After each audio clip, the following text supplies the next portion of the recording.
The Richest Man in Babylon by George Clason. In the ancient kingdom of Babylon, there was a man called Arkad, and he was known in the east and west of the earth as the richest man in Babylon. Many people rushed to meet him in hopes of learning from his wisdom in life and experiences in trade. One day, a group of friends came to him and asked him to teach them the laws of building wealth.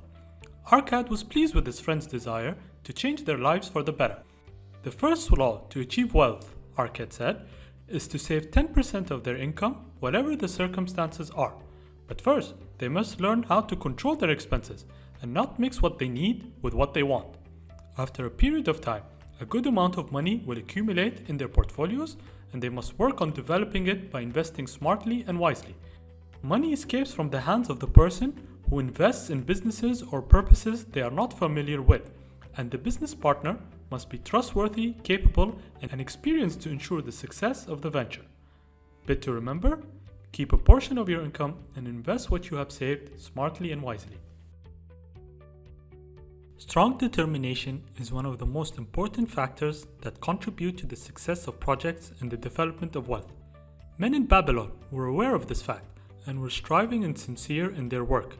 And if we look at the world around us, we will find many modern examples that confirm this wisdom.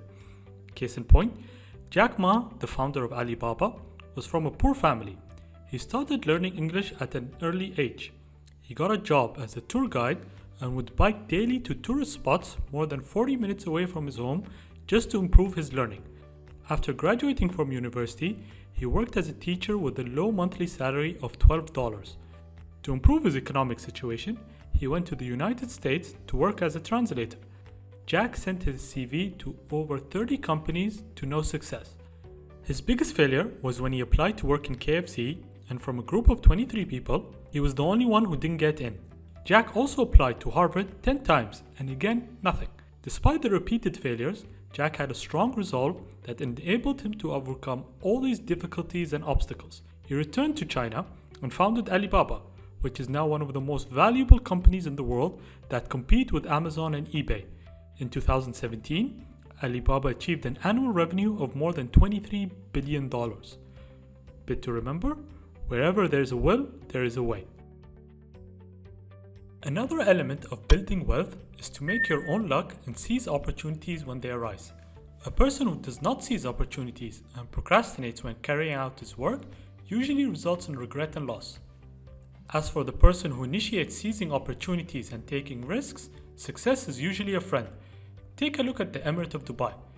Its economy in 1920 was mainly based on pearl trading, and the sea was the main source of its livelihood. Back then, Dubai was in trouble as the Japanese discovered the technology that enabled them to manufacture pearls at a low cost, and so the demand for natural pearls began to wane. As a result, Dubai had to change its path and make its fortune in a different way and become a real commercial center for the region.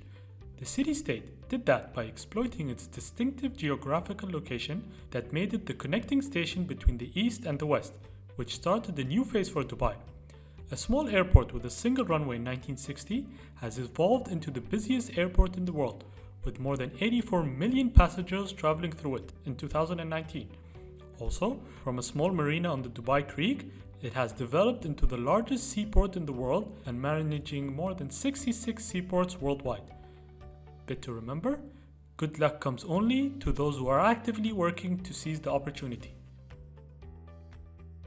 Among the other lessons that can be drawn from the book, money compounds quickly if you reinvest the profits that you earn from the capital you have invested.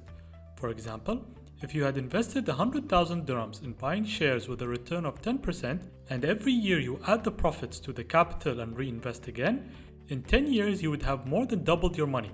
And if you continue to invest for another 10 years, you would have multiplied your money more than 6 times. Bit to remember: money works for you by allowing it to compound over a long period of time.